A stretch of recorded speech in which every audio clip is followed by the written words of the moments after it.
हाय दोस्तों, नमस्कार, जय हिंद, वंदे मातरम। कैसे आप सभी। एक बार फिर स्वागत करता हूं आपके अपने YouTube channel office no problem में।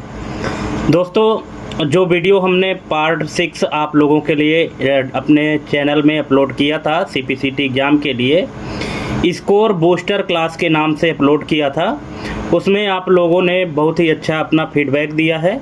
हालांकि फीडबैक तो आप लोगों को आया ही है, लेकिन जो व्यूज़ है तो पिछले वीडियोज़ की अपेक्षा थोड़ी सी कम आया है। तो हो सकता है कि आप लोग अभी इसको ना देखे हों, तो अगर जितने लोग नहीं देखे हैं और जो सीपीसीटी की तैयारी कर रहे हैं तो वो इस वीडियो को ज़रूर देखें, और जो हमारी प्रीवियस वीडियोज़ हैं उनको भी अवश्य देखें, क्योंकि सीपीसीटी के एग्ज़ाम में कहीं से भी क्वेश्चन पूछा जा सकता है। उन सभी वीडियोज़ की लिंक हम अपने इस वीडियो के डिस्क्रिप्शन में दे देंगे और वहां से आप देख सकते हैं, ठीक है। और दोस्तों, इस वीडियो में जिन लोगों ने कमेंट किया है उनका मैं कमेंट थोड़ा सा यहाँ पे देख लेता हूँ। इसके बाद फिर आज की जो क्लास है पार्ट 7 उसको मैं यहाँ पे अपलोड करूँगा, ठीक है। तो चलिए थोड़ा सा पहले कमेंट देख लेते हैं। तो ये हम आ गए अपने कमेंट सेक्शन में। जैसा कि आप देख सकते हैं यहाँ पे एक ये व्यूअर हैं हमारे, मैं थोड़ी स्क्रीन जूम कर देता हूँ। ये देखिए, आरसिया अंजुम जी हैं, इन्होंने कमेंट किया है 10 घंटे पहले, इंटरनेट एक्सप्लोरर की जगह अब एज ब्राउज़र यूज करते हैं। ठीक है, बहुत सही आपने कहा। हमने अपने वीडियो के पार्ट 4 में एक क्वेश्चन पूछा था कि इंटरनेट एक्सप्लोरर की जगह पे अब करंट में कौन सा ब्राउज़र यूज हो रहा है। तो ये जो एज ब्राउज़र है ना, एज ब्राउज़र अब यूज होने लगा है। तो इन्होंने बिल्कुल सही आंसर दिया है। आरसी अंजुम जी, अगर आप हमारी वीडियो देख रहे हैं तो आपको बहुत बहुत धन्यवाद, आपने कमेंट किया। चलिए मैं आपको एक लाइक भी दे देता हूं। और एक हैं हमारे ये शिवम कंप्यूटर नॉलेज क्लास वाले, इन्होंने पिछले वीडियो में भी कमेंट किया था और इन्होंने लिखा है सर मैंने सब्सक्राइब कर दिया। शिवम जी बहुत बहुत धन्यवाद, आपने सब्सक्राइब कर दिया, मुझे सपोर्ट किया, आपको बहुत बहुत धन्यवाद। पार्ट 6 में आपने हमको सब्सक्राइब किया है। एक है हमारे राजू मंडलोई जी, हमारे ये रेगुलर व्यूअर हैं। सर जी आपने बहुत ही अच्छा बताया है, थैंक यू। तो ये वीडियो हमने बहुत पहले अपलोड किया था अपने चैनल में, इन्होंने ये वीडियो अब देखा है, लेकिन कोई बात नहीं, हमने तो आपको बार बार बोला है आप सभी को कि जो पुरानी वीडियोज़ हैं उनको भी देखिए, क्योंकि क्वेश्चन कभी भी पुराने नहीं होते, कभी भी पूछे जा सकते हैं, ठीक है। तो चलिए इनको भी मैं लाइक कर देता हूं, जितने भी लोगों ने हमारे वीडियो में कमेंट किया है। जल्दी जल्दी कमेंट का सेक्शन ख़त्म करते हैं, इसके बाद फिर आज की क्लास शुरू करते हैं। ये हमारे रवि प्रकाश जी हैं, ये भी हमारे रेगुलर व्यूअर हैं और इन्होंने कमेंट किया, क्या कमेंट किया है रवि जी ने, सर थैंक यू, आज अच्छा लगा आपने कमेंट का जवाब दिया। रवि प्रकाश जी बहुत बहुत धन्यवाद। हमने भी देखिए, होता क्या है कि हम हर एक कमेंट का रिप्लाई करने के लिए कोशिश करते हैं, लेकिन मान लीजिए कभी कभार अगर हम रिप्लाई नहीं कर पाते हैं तो इसका मतलब ये नहीं कि हम आप लोगों का कमेंट नहीं पढ़ते हैं, कमेंट ज़रूर पढ़ते हैं। हाँ, हो सकता है उस समय पे हम आपको रिप्लाई ना दें, लेकिन कमेंट हम आप लोगों के बराबर देखते हैं, ठीक है। तो अब आज का स्कोर 73/100, वाह क्या बात है। 100 में से 73 नंबर आपके सही हुए हैं, बिल्कुल सही है। और HDMI का फुल फॉर्म आपने बताया है हाई डेफिनेशन मल्टीमीडिया इंटरफेस, बिल्कुल सही है। आपके यहाँ इंटरफेस की स्पेलिंग गलत है, इसको थोड़ा सा सुधार लीजिएगा, ठीक है। बिल्कुल, चलिए कम से कम आपने कोशिश किया। और आपका जो स्कोर रहा तो पिछले वीडियो की अपेक्षा, पिछली क्लास की अपेक्षा यहाँ पे थोड़ा सा जो है तो ज़्यादा हुआ है। तो अच्छी बात है, धीरे धीरे आप तैयारी करेंगे तो और ज़्यादा स्कोर गेन कर पाएंगे, ठीक है। नेक्स्ट हमारे जो व्यूअर हैं, इन्होंने कमेंट किया है, इनका नाम है प्रियांशी कछवाहा। प्रियांशी कछवाहा है। HDMI का फुल फॉर्म इन्होंने बताया है हाई डेफिनेशन मल्टीमीडिया इंटरफेस, बिल्कुल इन्होंने भी सही आंसर दिया है, इनको भी हम एक लाइक कर देते हैं, ठीक है। और नेक्स्ट हमारे हैं स्नेह जी हैं, इन्होंने हमको कमेंट किया है कि पाई चार्ट से रिलेटेड MCQ प्लीज। बिल्कुल स्नेह जी, पाई चार्ट को भी हम अपने अगली क्लास में कवर करेंगे, और ठीक है, आपने अपना डिमांड बताया है तो हम इस टॉपिक को भी कवर करेंगे अपने नेक्स्ट क्लास में। ठीक है, चलिए। एक कौन है, एलवी के एडिट, इनका नाम तो नहीं पता, इन्होंने लिखा है एमपी से। हमने पूछा था कि आप लोग कहाँ कहाँ से हमारी वीडियो देख रहे हैं, तो बहुत लोगों ने बताया भी है। ये देखिए एमपी से इन्होंने लिखा है। ठीक है, एमपी से हैं आप, बहुत अच्छी बात है। वीडियो आप कंटिन्यू देखिए और तैयारी करिए। ठीक है, जहाँ कहीं भी दिक्कत हो तो आप लोग कमेंट करके पूछ लीजिएगा। और ये देखिए भगवती गावंडे जी हैं, इन्होंने कंप्लीट बताया है कि एमपी खरगोन माहेश्वर तहसील ग्राम झपड़ी से है। अच्छा, इन्होंने पूरा एड्रेस ही बता दिया। चलिए, बहुत अच्छी बात है भगवती जी, और आप वहाँ से हमारी वीडियो देख रहे हैं और आपका कमेंट देखकर मुझे अच्छा लगा। मैं आपके कमेंट को लाइक कर देता हूँ। और ये कौन है, हमारे मोहित तोमर जी हैं, इन्होंने 12 लिखा है। पता नहीं 12 में इन्होंने क्या बताने की, अच्छा बाइनरी संख्या का हेक्साडेसिमल यहाँ पे निकालने के लिए इन्होंने कोशिश किया है। लेकिन मोहित जी, मैं आपको बताना चाहूँगा कि आपने जिस बाइनरी संख्या 1010 का हेक्साडेसिमल मान निकाला है, अच्छा हेक्साडेसिमल में निकाला है, तो भी यहाँ पे आपका इसका आंसर गलत है, क्योंकि 1010 का जो डेसिमल नंबर होता है वो 10 होता है, और 10 को हेक्साडेसिमल में कैपिटल ए लिखा जाता है। ठीक है, इसलिए आपका आंसर जो है यहाँ पे तो कैपिटल ए होना चाहिए। ठीक है, और इन्होंने लिखा है ये धरने study material, good job sir ji. तो चलिए, बहुत अच्छी बात है, आपने हमको सपोर्ट किया यहाँ पे, धन्यवाद आपको धरने स्टडी मटेरियल्स। ठीक है, और ये राजू मंडलोई जो हैं 55 सही हैं, अच्छा थैंक्स सर जी, इन्होंने लिखने की कोशिश किया है। खरगोन एमपी से हैं आप। चलिए ठीक है, बहुत बहुत धन्यवाद राजू मंडलोई जी। और एक ये इन्होंने कमेंट किया स्नेह जी ने पार्ट 6 में कि virus, MS Word, Excel, PowerPoint, printer से रिलेटेड आसान क्वेश्चन आते हैं। बिल्कुल आसान आते हैं, लेकिन आसान तभी लगेंगे जब आपकी तैयारी उस लेवल की रहेगी तब। हमने आप सभी को कई बार बताया है कि क्वेश्चन आपको आसान तभी लगेंगे जब आपकी तैयारी स्ट्रांग रहेगी तब। अदरवाइज कोई इजी क्वेश्चन भी आपको टफ लग सकता है। ठीक है, आपको इजी लग रहे हैं इसका मतलब आपकी तैयारी अच्छी है।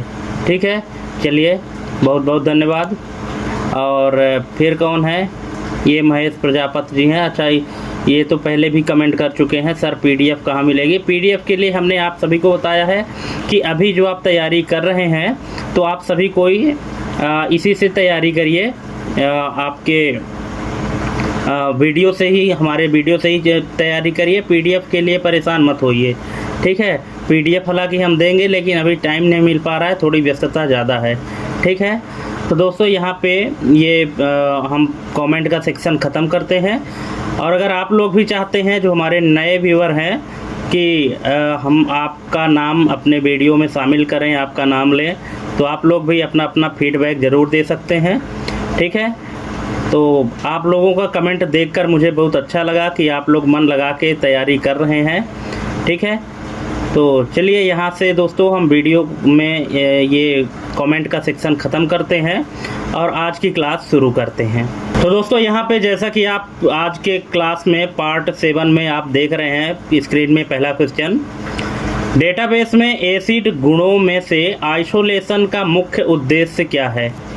यहाँ पे एसिड एट्रीब्यूट के बारे में बताया गया है, डेटाबेस से रिलेटेड क्वेश्चन है कि डेटाबेस में एसिड गुणों में से आइसोलेशन का मुख्य उद्देश्य क्या है।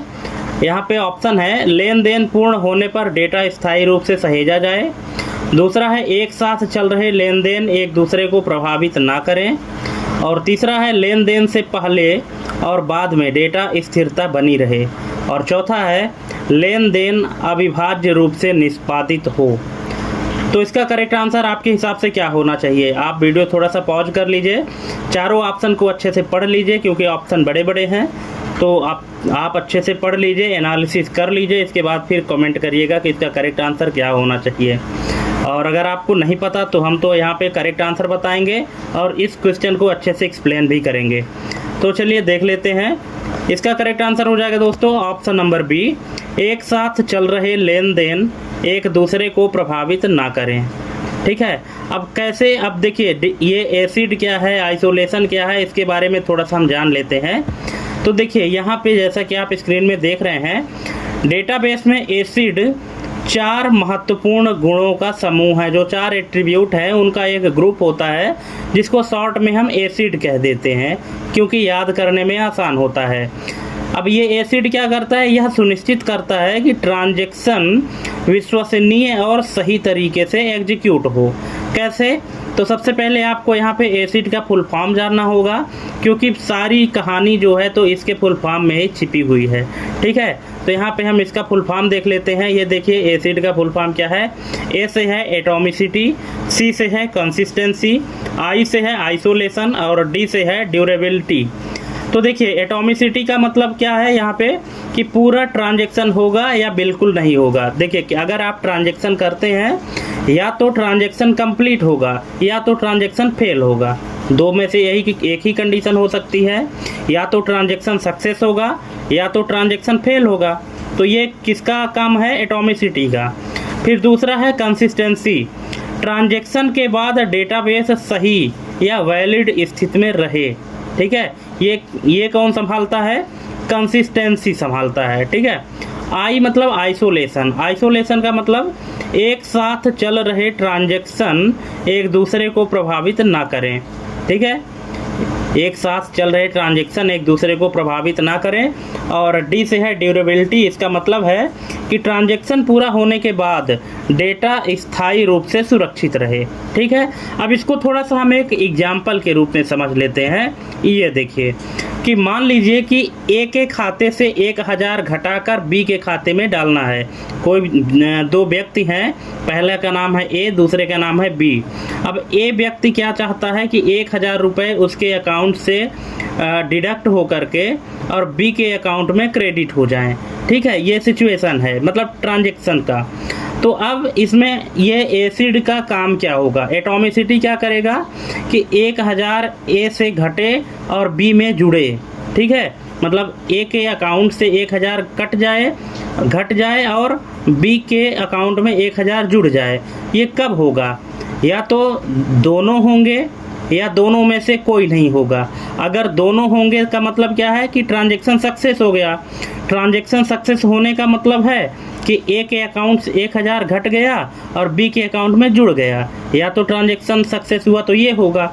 और यदि ट्रांजैक्शन सक्सेस नहीं हुआ तो ना तो पैसा कटेगा ए के अकाउंट से और ना तो बी के अकाउंट में जुड़ेगा।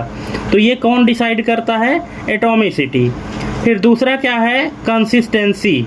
कंसिस्टेंसी का मतलब है कि ट्रांजैक्शन के बाद डेटाबेस के नियम सही बने रहें। ठीक है, अगर ट्रांजैक्शन कंप्लीट हो जाता है या नहीं होता है तो उसका नियम जो है तो वो डिस्टर्ब ना हो, वो नियम उसके सही से बने रहें। कि अगर ट्रांजैक्शन सक्सेस होता है तो डेटाबेस हमारा अपडेट होना चाहिए, लेकिन अकॉर्डिंग टू रूल को ब्रेक नहीं करना चाहिए। तीसरा क्या है, आइसोलेशन। आइसोलेशन का मतलब है उसी समय चल रहे दूसरे ट्रांजैक्शन को इस ट्रांजैक्शन का अधूरा परिणाम दिखाई न दे। अब देखिए होता क्या है कि एक समय पर कई सारे ट्रांजैक्शन जब होते हैं तो किसी एक ट्रांजैक्शन के चलते दूसरे ट्रांजैक्शन में उसका इम्पैक्ट नहीं दिखना चाहिए।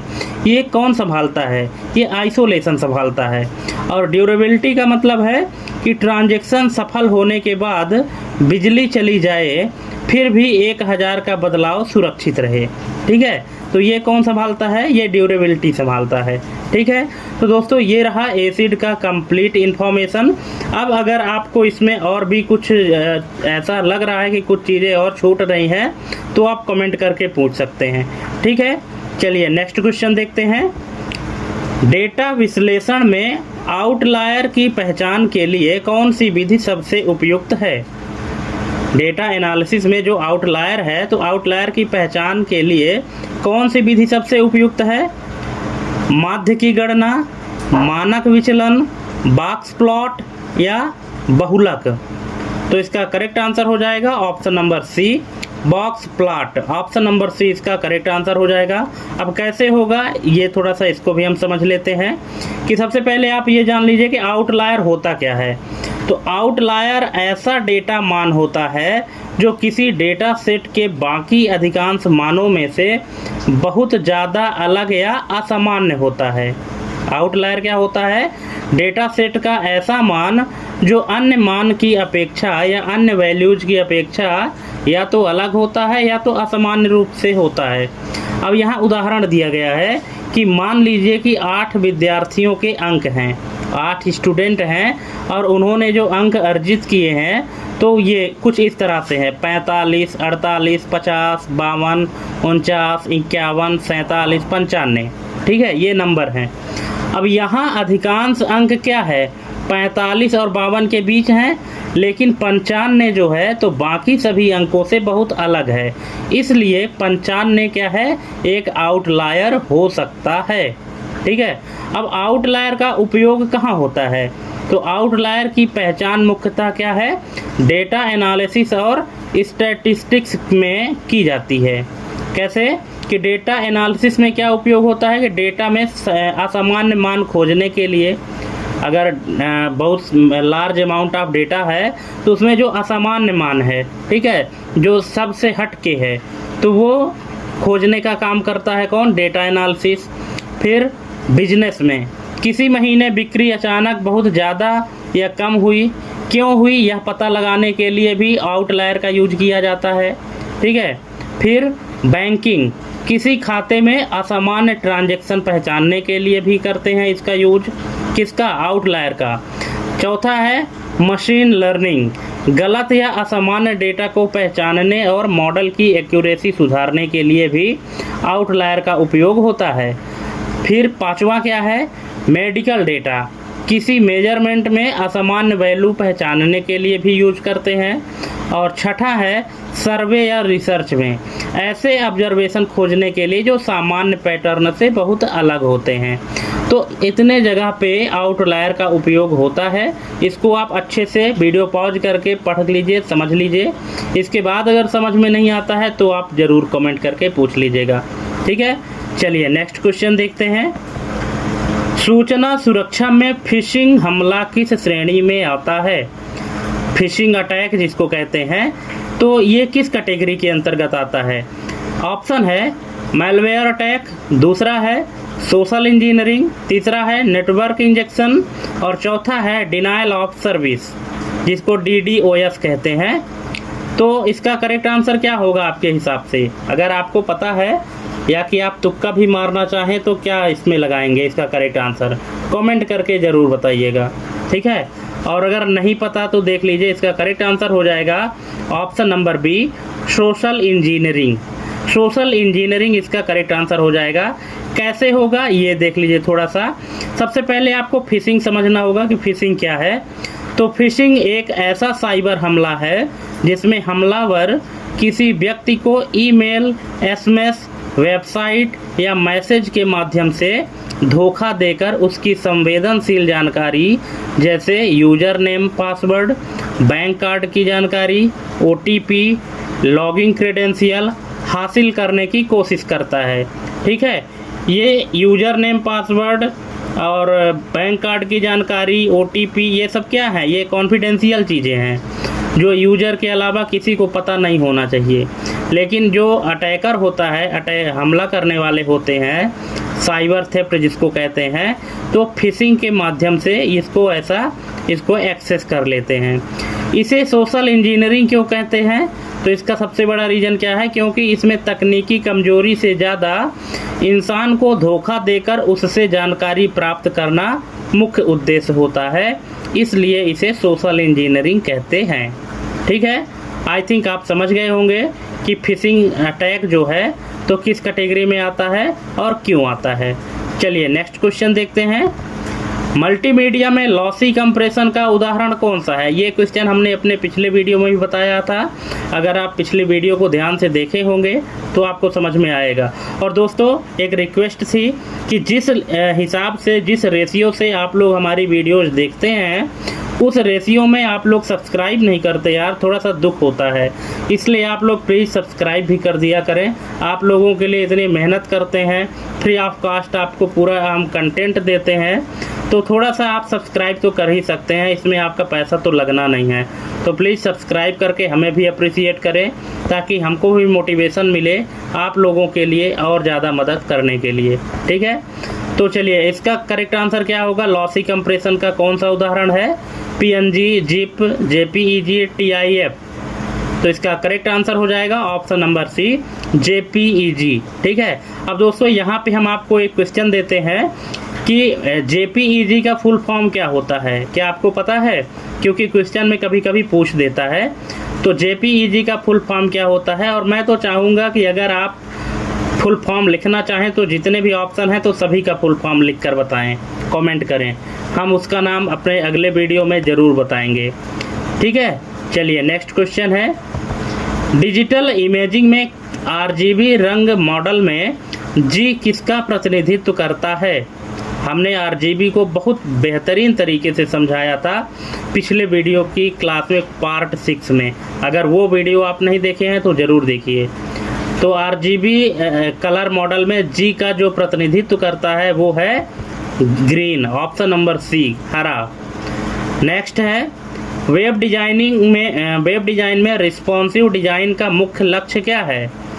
तो इसका मुख्य लक्ष्य है ऑप्शन नंबर बी, सभी उपकरणों पर प्रदर्शन। देखिए, रिस्पॉन्सिव का मतलब होता है कि अगर आप किसी भी वेबसाइट को किसी भी डिवाइस में ओपन करें, चाहे आप कंप्यूटर में ओपन करें, चाहे मोबाइल में ओपन करें, जिस भी स्क्रीन में आप ओपन करें, तो उस स्क्रीन के अकॉर्डिंग उस वेबसाइट या उस साइट की या उस एप्लीकेशन की डिज़ाइन ऑटोमेटिक अपने हिसाब से एडजस्ट हो जाए, इसी को रिस्पॉन्सिव डिज़ाइन कहा जाता है। ठीक है, इसीलिए ऑप्शन नंबर 20 का करेक्ट आंसर है कि सभी उपकरणों पर प्रदर्शन। नेक्स्ट है, सॉफ्टवेयर विकास में एगिल मॉडल की विशेषता क्या है? ठीक है, सॉफ्टवेयर डेवलपमेंट में कई सारे मॉडल होते हैं, तो यहाँ पे एगिल मॉडल का विशेषता पूछा है। तो इसका करेक्ट आंसर हो जाएगा ऑप्शन नंबर बी, ग्राहक के साथ निरंतर संपर्क, ऑप्शन नंबर बी। नेक्स्ट है, कंप्यूटर नेटवर्क में सबनेट मास्क का कार्य क्या है? तो इसका कार्य है ऑप्शन नंबर बी, नेटवर्क और होस्ट भाग अलग करना, ऑप्शन नंबर बी इसका करेक्ट आंसर हो जाएगा। ठीक है, यहाँ पे आप देख भी सकते हैं सबनेट मास्क क्या करता है कि सबनेट मास्क IP एड्रेस के दो हिस्सों को पहचानने में मदद करता है। पहला कौन सा हिस्सा है? Network part. नेटवर्क पार्ट में क्या आता है? डिवाइस किस नेटवर्क से संबंधित है। और दूसरा है होस्ट पार्ट। इसका क्या मतलब है कि उस नेटवर्क के अंदर कौन सा डिवाइस है। अब यहाँ पे एग्जाम्पल भी दिया गया है, IP एड्रेस एक दिया है 192.168.1.25 और सबनेट मास्क है 255.255.255.0। तो यहाँ पे जो 192.168.1 है, तो ये क्या है? नेटवर्क पार्ट है, और 25 क्या है? होस्ट पार्ट है। ठीक है, तो जो सबनेट मास्क काम करता है वो क्या करता है? IP एड्रेस को पहचानने में मदद करता है, दो पार्ट में पहचानने में मदद करता है। कौन कौन सा? नेटवर्क पार्ट और होस्ट पार्ट। ठीक है, तो जो लास्ट का डिजिट है IP एड्रेस का जो .25 है, तो ये होस्ट पार्ट कहलाता है, और जो 192.168.1 है ये नेटवर्क पार्ट कहलाता है। इसकी याद रखने की ट्रिक भी हमने बताया है कि subnet mask equal to network और होस्ट को अलग करना। मतलब सबनेट मास्क का काम क्या है? नेटवर्क और होस्ट को अलग करना। कुल मिला के आपको ये याद रखना है। अब देखिए, सबनेट मास्क और IP एड्रेस से रिलेटेड कैसे भी क्वेश्चन अगर घुमा फिरा के पूछे तो आपसे बन जाना चाहिए। नेक्स्ट है, इंटरनेट तकनीक में HTTP 404 स्थित कोड का क्या अर्थ है? HTTP 404 स्थित कोड जो है, जिसका अर्थ पूछा है सर्वर आंतरिक त्रुटि, पेज नहीं मिला, अनधिकृत पहुंच या सफल अनुरोध। तो इसका करेक्ट आंसर है ऑप्शन नंबर बी, पेज नहीं मिला, यानी page not found. Page not found का एरर आपको मिलता है कभी कभी इंटरनेट में, तो उसका कोड क्या होता है? 404, एरर कोड 404 और नीचे लिख के आता है पेज नॉट फाउंड। ठीक है, चलिए इसमें हम कुछ और कोड देते हैं आपको। ये कोड आप देख लीजिए कि हर कोड का अपना एक अलग मीनिंग होता है। और एग्ज़ाम में देखिए ज़रूरी नहीं है कि सिर्फ 404 ही पूछे, कोई भी कोड अगर पूछ दे तो आपसे बन जाए। आप चाहें तो इसको लिख भी सकते हैं भविष्य के लिए, कि आप कोई भी कोड देखें और समझ जाएं कि इस कोड का मतलब क्या है और कौन सा एरर आया है। ठीक है, चलिए नेक्स्ट क्वेश्चन है, MS वर्ड में मेल मर्ज का उपयोग किसके लिए किया जाता है? तो इसका किया जाता है व्यक्तिगत पत्रों का बल्क निर्माण, ऑप्शन नंबर बी। नेक्स्ट है, MS एक्सेल में वी लुकअप फंक्शन डिफ़ॉल्ट रूप से किस प्रकार मिलान करता है? तो ये करता है दोस्तों अनुमानित मिलान, approximate match, option number C. Next है, ओपन ऑफिस राइटर में स्टाइल्स का क्या लाभ है? तो इसका लाभ है फॉर्मेटिंग सुसंगतता बनाए रखना, ऑप्शन नंबर ए इसका करेक्ट आंसर हो जाएगा। नेक्स्ट है, ऑपरेटिंग सिस्टम में कर्नल का मुख्य कार्य क्या है? तो इसका मुख्य कार्य है हार्डवेयर और सॉफ्टवेयर के बीच संचार, ऑप्शन नंबर बी। हार्डवेयर और सॉफ्टवेयर के बीच कम्युनिकेशन स्थापित करना कर्नल का काम है। नेक्स्ट है, लाइनक्स में ग्रेप कमांड का उपयोग किसके लिए होता है? तो ये होता है पैटर्न खोजने के लिए, ऑप्शन नंबर बी। नेक्स्ट है, सिस्टम लॉग्स में सिसलॉग प्रोटोकॉल किस पोर्ट का उपयोग करता है? तो ये करता है port number 514, option number C. Next है, optical storage Blu-ray disc की अधिकतम क्षमता डुअल लेयर कितनी होती है?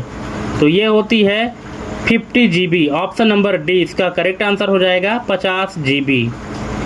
नेक्स्ट है, ऑफिस 365 में वन ड्राइव का मुख्य उद्देश्य क्या है? तो इसका मुख्य उद्देश्य है क्लाउड स्टोरेज और सिंक, ऑप्शन नंबर बी इसका करेक्ट आंसर हो जाएगा। नेक्स्ट, MS एक्सेल में इफ फंक्शन के साथ एंड का उपयोग करने पर क्या परिणाम आता है जब सभी शर्तें सत्य हो? ठीक है, एक्सेल में आपने इफ फंक्शन लगाया है और इफ के साथ आपने एंड का उपयोग किया है, तो इसका परिणाम क्या आता है जब सभी कंडीशन सही हो? तो इसका रिजल्ट आएगा ट्रू, ऑप्शन नंबर बी। दोस्तों अगर आप वीडियो देखना स्टार्ट कर दिए हैं तो कंप्लीट वीडियो देखिएगा। 100 MCQ हैं और 100 में से कितने आपके सही हुए, कितने गलत हुए, कमेंट करके ज़रूर बताइएगा। और दोस्तों क्या होता है कि आप लोगों ने ऑनलाइन क्लास के लिए, लाइव क्लास के लिए हमसे बताया था, तो लाइव क्लास के लिए हमने आपको बताया है कि आप जब तक सपोर्ट नहीं करेंगे तब तक हम लाइव क्लास नहीं आ पाएंगे, क्योंकि लाइव क्लास के लिए हमारे पास अभी सेटअप नहीं बन पाया है। इसलिए हम चाहते हैं कि आप लोग अधिक से अधिक सपोर्ट करें, वीडियो को शेयर करें अपने दोस्तों के बीच में भी, है ना। चैनल को सब्सक्राइब करें ताकि हम जल्दी से जल्दी आप सबको लाइव पढ़ा सकें। ठीक है, चलिए नेक्स्ट है, डेटाबेस में नॉर्मलाइजेशन का उद्देश्य क्या है? तो इसका उद्देश्य है ऑप्शन नंबर ए, डेटा अतिरेक को कम करना। यहाँ पे डेटा अतिरेक का मतलब है कि जो डेटा रिडंडेंसी है, डेटा डुप्लीकेसी है, उसको कम करने के लिए नॉर्मलाइजेशन का उपयोग किया जाता है डेटाबेस में। नेक्स्ट है, डेटा विश्लेषण में पाइवोट टेबल किस कार्य में सहायक है? डेटा एनालिसिस में जो पाइवोट टेबल है तो किस कार्य में सहायक है? तो ये है डेटा समेकन और सारांश, मतलब डेटा को समराइज करने के लिए, ऑप्शन नंबर ए। नेक्स्ट है, सूचना सुरक्षा में RSA एल्गोरिदम किस प्रकार की कुंजी का उपयोग करता है? सममित मतलब सिमेट्रिक, असिमेट्रिक, हैश या कोई कुंजी नहीं। तो इसका करेक्ट आंसर है असममित यानी असिमेट्रिक, ऑप्शन नंबर बी। दोस्तों यहाँ पे हम एक क्वेश्चन और दे रहे हैं आपको, RSA का फुल फॉर्म क्या है? आप लोग कमेंट करके बताइएगा। नेक्स्ट है, मल्टीमीडिया में स्ट्रीमिंग तकनीक क्या अनुमति देती है? तो ये देती है फाइल पूर्ण डाउनलोड से पहले चलाना, ऑप्शन नंबर ए। नेक्स्ट है, डिजिटल इमेजिंग में हिस्टोग्राम क्या दर्शाता है? तो ये दर्शाता है पिक्सल रंग वितरण, ऑप्शन नंबर ए इसका करेक्ट आंसर हो जाएगा। नेक्स्ट है, वेब डिज़ाइन में CSS का पूर्ण रूप क्या है?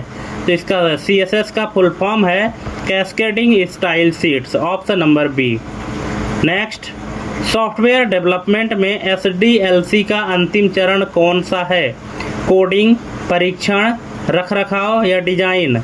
तो इसका करेक्ट आंसर हो जाएगा रखरखाव, ऑप्शन नंबर सी। नेक्स्ट है, कंप्यूटर नेटवर्क में राउटर किस OSI परत पर कार्य करता है? तो ये करता है नेटवर्क परत यानी network layer, option number C. Next, internet तकनीक में IPv6 एड्रेस की लंबाई कितनी होती है? तो ये होती है 128 बिट, ऑप्शन नंबर सी।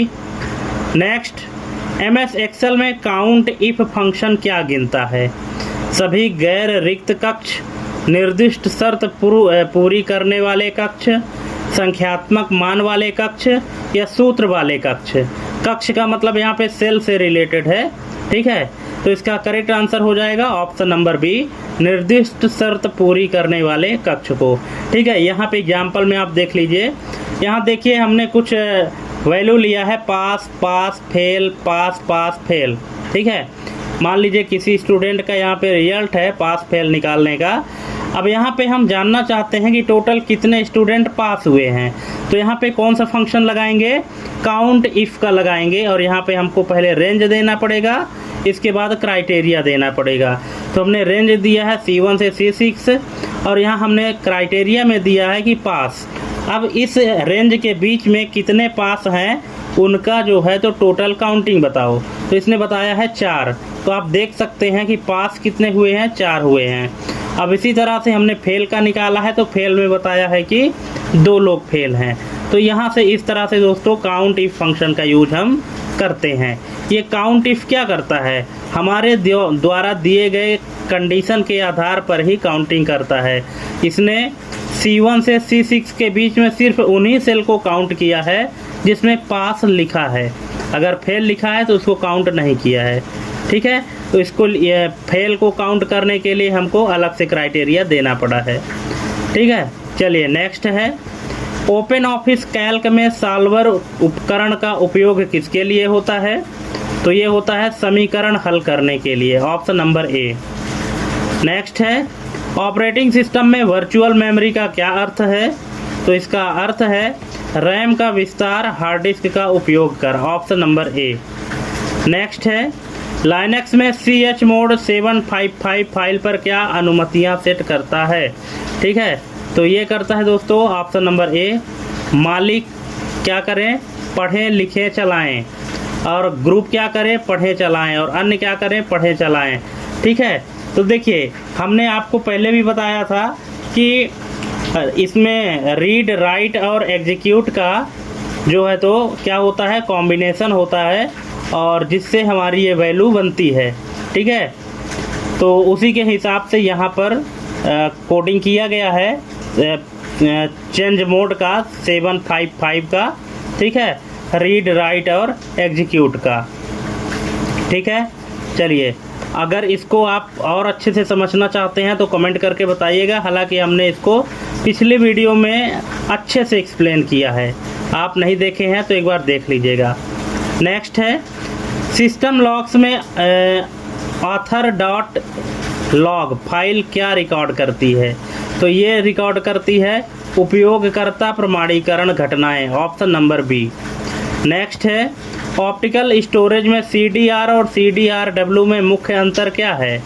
तो इसमें मुख्य अंतर है ऑप्शन नंबर बी, RW पुनः लिखनी यानी रीराइट, और R केवल एक बार लिखा जा सकता है। R का मतलब है केवल एक बार लिखना या एक बार राइट करना, और RW का मतलब है रीराइट करना यानी पुनः लिखना, ऑप्शन नंबर बी।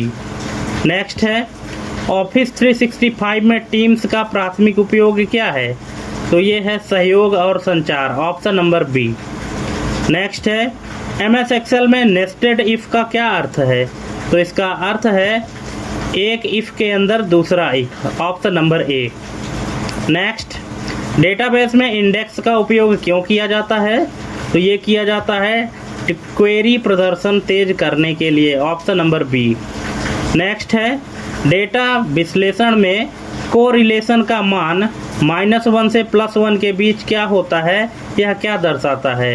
तो ये दर्शाता है दो चरों के बीच संबंध की दिशा और शक्ति, मतलब दो वेरिएबल हैं उनके बीच के रिलेशन और डायरेक्शन को समझाता है।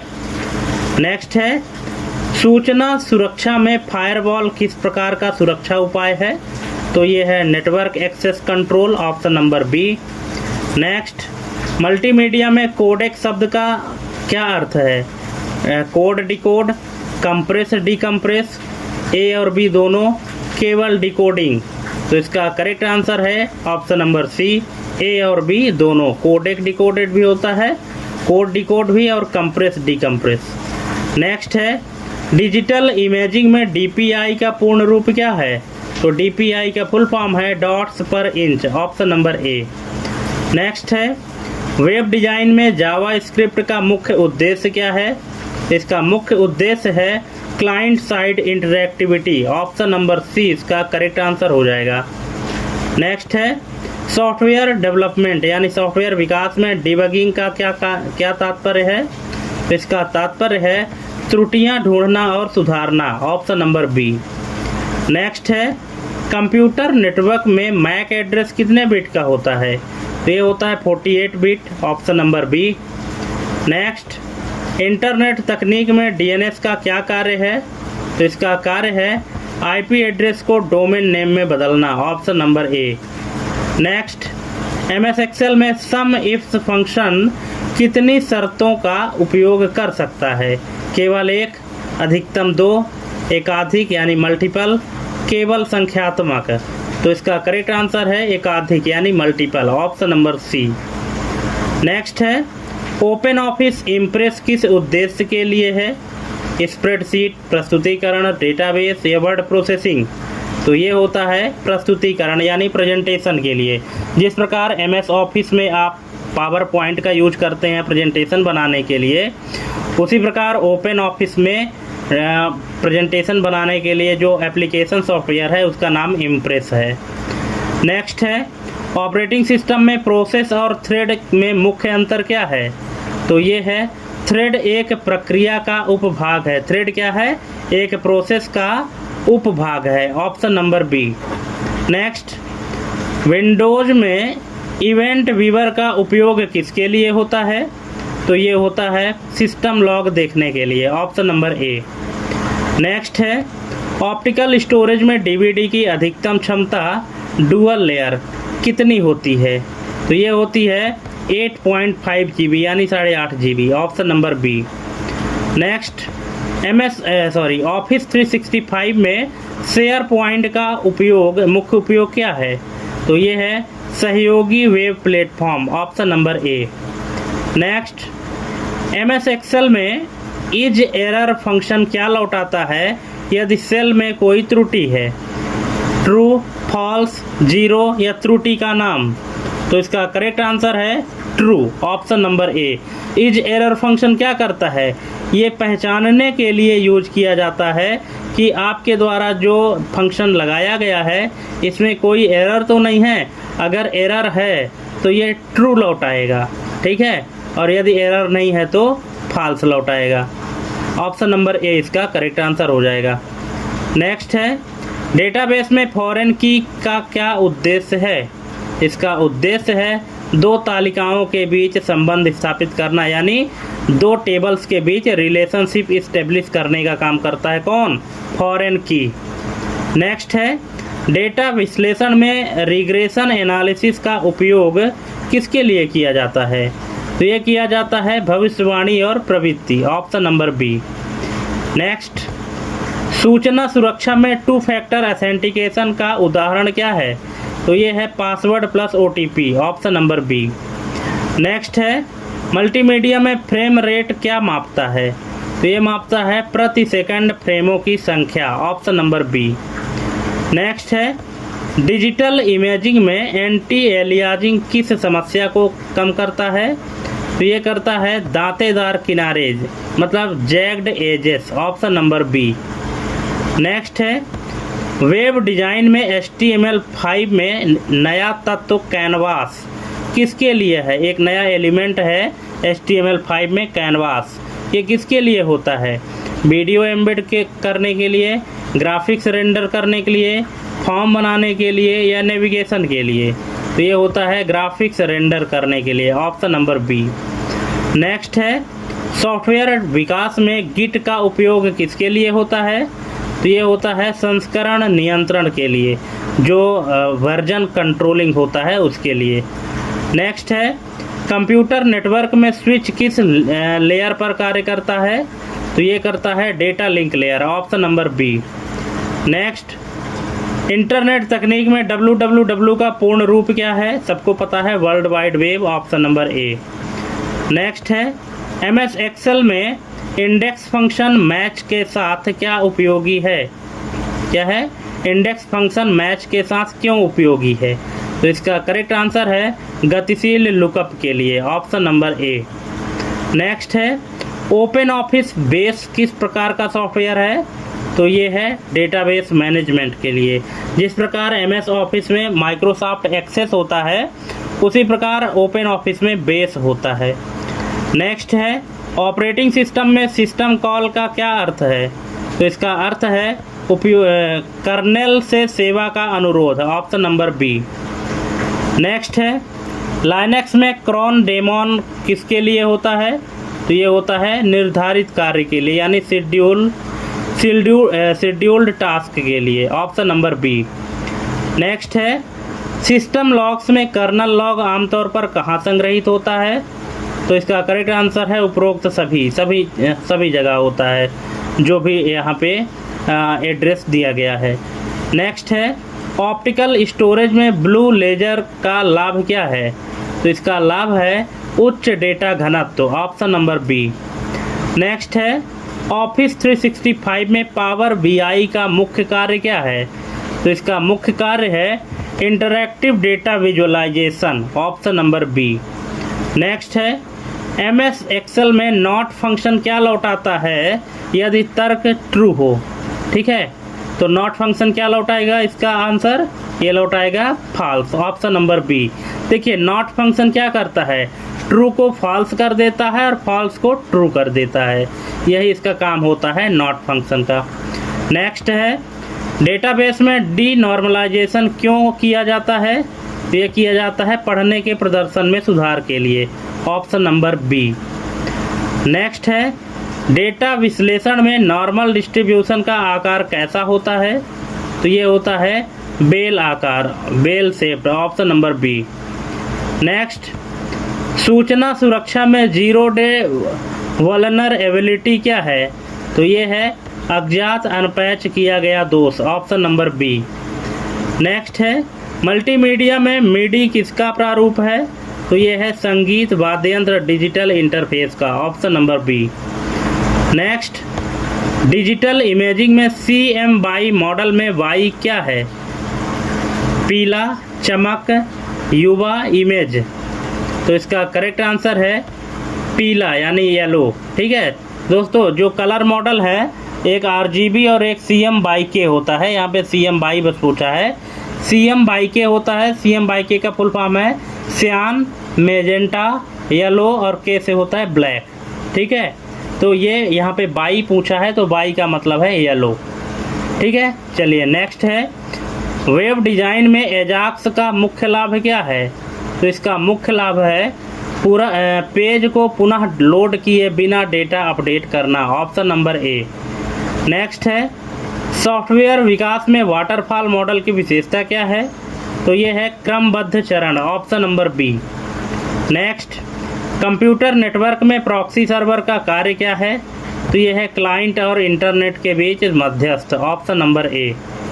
नेक्स्ट है, इंटरनेट तकनीक में SMTP किस प्रोटोकॉल का उपयोग करता है? तो ये करता है ईमेल भेजने के लिए, ऑप्शन नंबर ए।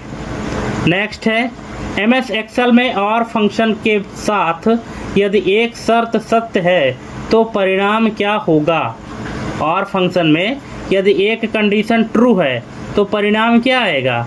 तो ये आएगा ट्रू। ठीक है, क्योंकि R फंक्शन क्या करता है?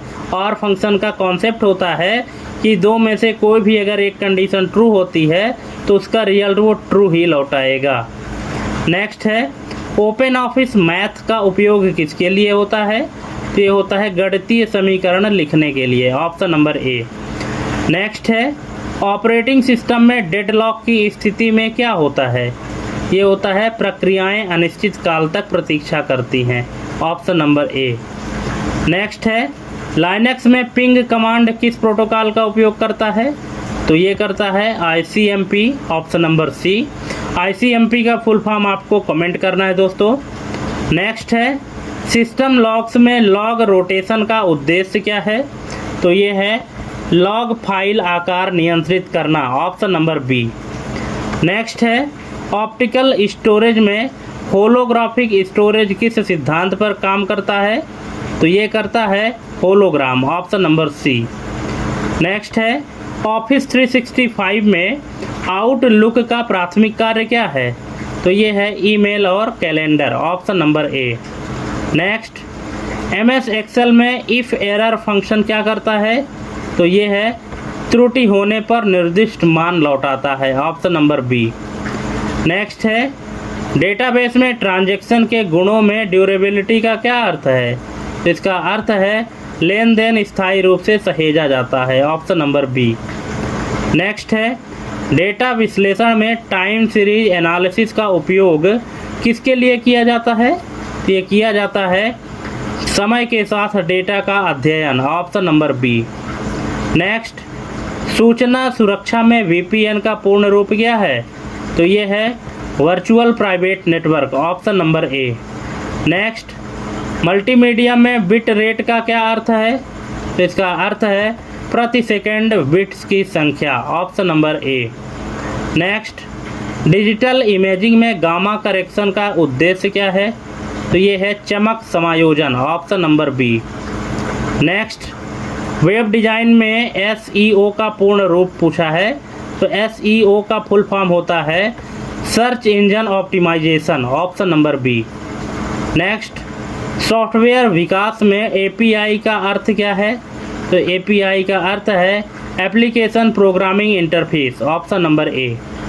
नेक्स्ट है कंप्यूटर नेटवर्क में पैकेट स्विचिंग में क्या होता है? तो ये होता है डेटा छोटे पैकेटों में विभाजित किया जाता है। नेक्स्ट है इंटरनेट तकनीक में कुकीज़ का उपयोग किसके लिए होता है? तो ये होता है सत्र प्रबंधन यानी सेशन मैनेजमेंट के लिए, ऑप्शन नंबर ए। नेक्स्ट है MS एक्सेल में एक्स लुकअप फंक्शन की विशेषता क्या है? तो ये है ऊर्ध्वाधर और क्षैतिज दोनों दिशाओं में खोज सकता है एक्स लुकअप, ठीक है। नेक्स्ट है ओपन ऑफिस ड्रॉ किस उद्देश्य के लिए है? तो ये है वेक्टर ग्राफिक्स के लिए, option number A. Next operating system में कॉन्टेक्स्ट स्विचिंग का क्या अर्थ है? इसका अर्थ है CPU का एक प्रक्रिया से दूसरी पर स्विच करना, ऑप्शन नंबर बी। मतलब एक प्रोसेस से दूसरे प्रोसेस में स्विच करना कॉन्टेक्स्ट स्विचिंग कहलाता है। नेक्स्ट है लाइनक्स में TOP कमांड क्या दर्शाता है? तो ये दर्शाता है प्रक्रियाएं और CPU उपयोग, ऑप्शन नंबर बी। नेक्स्ट है सिस्टम लॉग्स में एरर लॉग आमतौर पर क्या शामिल करता है? तो ये करता है त्रुटि संदेश और चेतावनियाँ, ऑप्शन नंबर बी। नेक्स्ट और लास्ट क्वेश्चन है इस क्लास का, ऑप्टिकल स्टोरेज में मैग्नेटो ऑप्टिकल तकनीक में किसका संयोजन होता है? तो ये होता है चुंबकत्व और प्रकाश का, ऑप्शन नंबर ए इसका करेक्ट आंसर हो जाएगा। ठीक है दोस्तों, यहाँ पे 100 MCQ हम कंप्लीट करते हैं। अब आपको कमेंट करके बताना है कि 100 में से कितने नंबर सही हुए, कितने गलत हुए, और आप लोग हमारी वीडियोज़ कहाँ से देख रहे हैं ये चीज़ भी कमेंट करिएगा। ठीक है, तो चलिए, थैंक्स फॉर वाचिंग हमारी ये कंप्लीट वीडियो देखने के लिए। मिलते हैं अपने अगले वीडियो में एक नई टॉपिक और एक नई जानकारी के साथ। तब तक के लिए जय हिंद, वंदे मातरम।